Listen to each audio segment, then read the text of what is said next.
So, ladies and gentlemen, let me start with a quick question. Show of hands if you have ever failed. That is everyone in this room. And both my hands are up because I fail absolutely all of the time. In 2015, I just graduated from business school.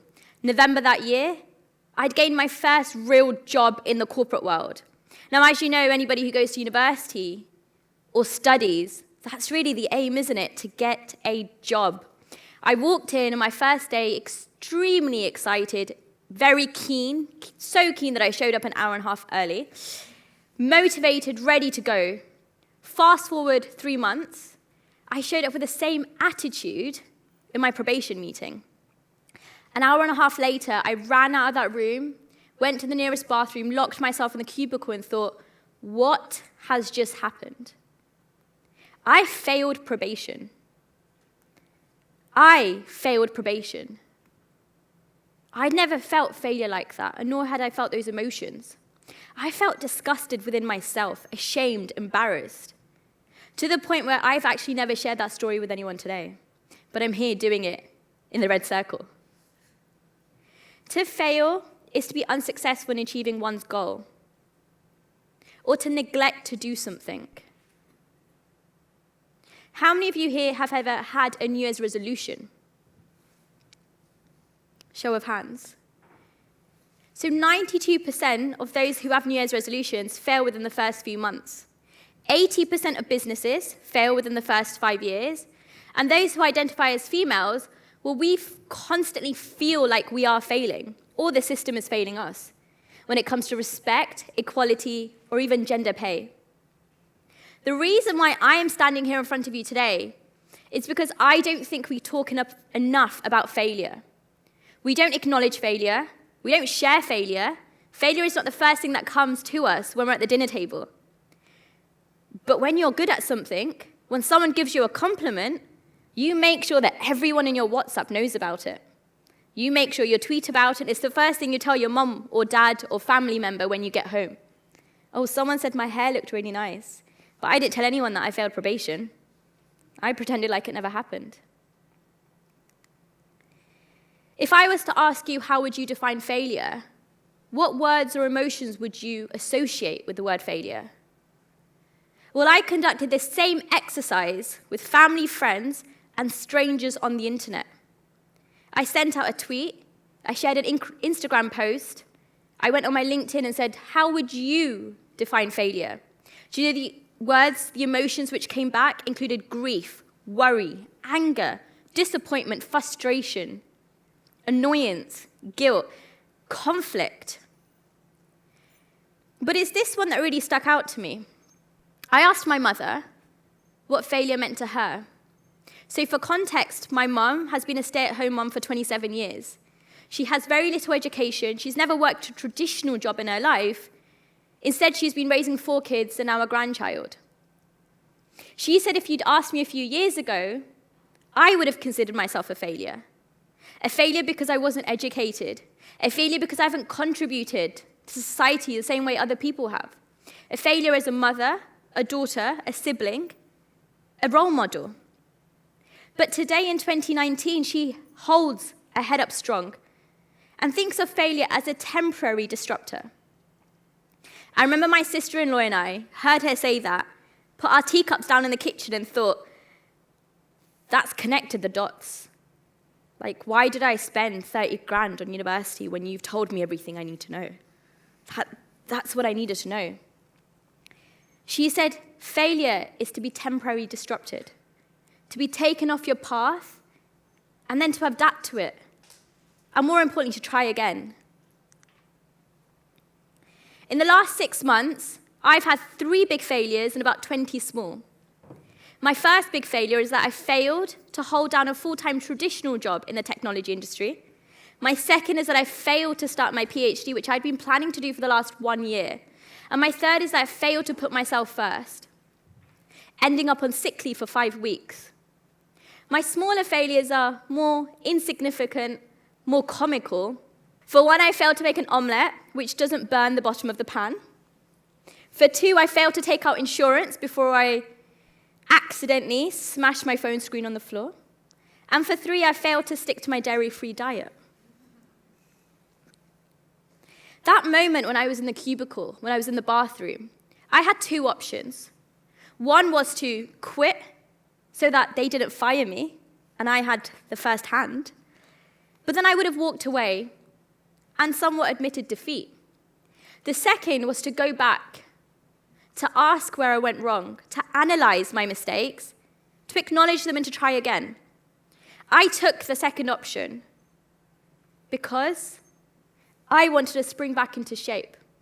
I wanted to show my workplace that I was capable as a new graduate, as a woman of color.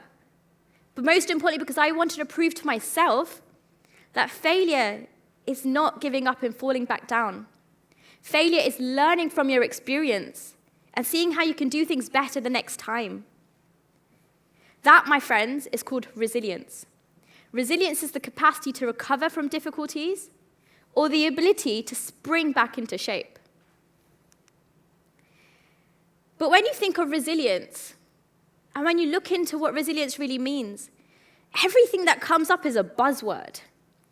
Coping strategies, emotional regulation, mindfulness, flexibility. If I've never been taught how to be resilient, and if mentally I'm not in a good place because I'm anxious I failed, I'm embarrassed I failed, I'm ashamed, what makes you think I know what a positive coping strategy is? Who here has ever been taught how to be resilient? Who here has ever had a resilient life skill lesson in their childhood or at work? None of us. Being in the tech industry, I'm very privileged to be around new ideas when they form to the point that they go out to consumers. This is a representation of a graph that I've taken from a research agency called Gartner. They've created a graph called the life cycle, which, to summarize, is the product life cycle of when you think of an idea or a product, put it out into the ecosystem, and how it's reflected by consumers. I thought, wouldn't it be great if we had something similar for when we have an idea, when we fail, but most importantly, when we then learn from our failure and move forward. And so, ladies and gentlemen, this is Sonya Barlow's hype cycle, hyping yourself up. So we're going to use a very simplistic example. It's a cold winter's night. Christmas, festive season is coming. You're obviously in a country where December and November get quite cold. Your friends are coming over for dinner, and you've committed to making them a nice warm bowl of soup. Simple, universal soup. You found a recipe that you think is quite delicious on the internet. You've gone to your local supermarket, grabbed your products, brought it home.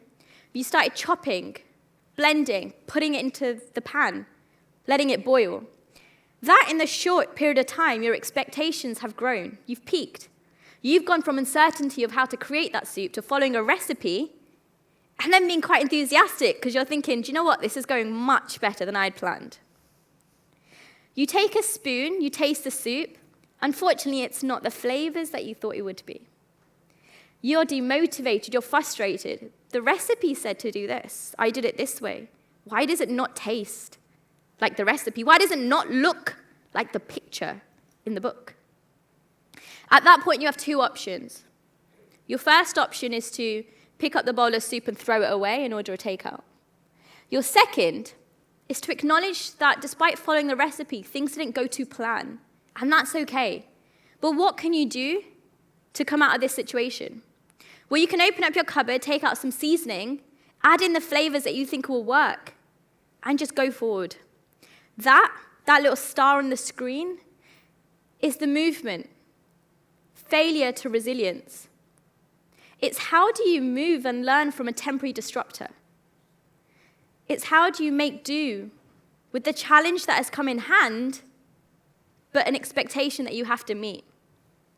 In the end, you're confident not only with your end product, but more importantly, you're confident in yourself. And your friends are fed a delicious bowl of soup. When you look at the theories of resilience, the theorists and sociologists have very much played with the idea that resilience is formed when you're a child.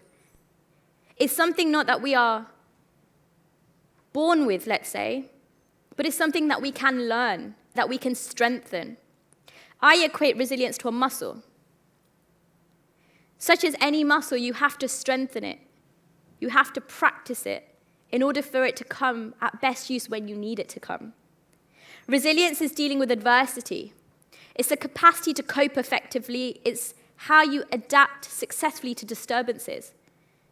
That's exactly what failure is, right? A disturbance, a disruptor. So if we think that resilience is formed when you're a kid, in your childhood, let's go back to your first, or one of your first memories of being a child. Now, who remembers going to the playground, running around in the park, going down the slide, jumping on the monkey bars and falling down? At this point, you've probably cut your lip or grazed your knee or hit your elbow. But just because you've fallen down, did that stop you from going back to the same park? No. But what it did make you do is made you aware of the actions you took that resulted in you falling down. And so as a child, you consciously tried not to either redo those actions, or you knew that if you fell down, you can pick yourself up, brush it up, and run around still. It'll be fine. Then you go into your family. So your family are your first force, your first moment, your first choice of socialization. Unfortunately, we don't pick our family. But what we can do is become better family members, communicating about failures, communicating how we can be more resilient, and most importantly, talking at the dinner table about times where we've messed up and what we can do better. I have 4 younger cousins, and so what we tend to do is we have deep thinking time. It's not something I made up, it's something they made up. It's when I go to their house and our parents aren't in the same room, they'll come to me and my sister, put us in a circle and say, okay, let's have deep thinking time. That basically means that they want a safe space to ask every and any question that comes to their mind, and they want us to give them the ideas, the guidance, the action points to take. They've spoken about everything from gender to religion to planets.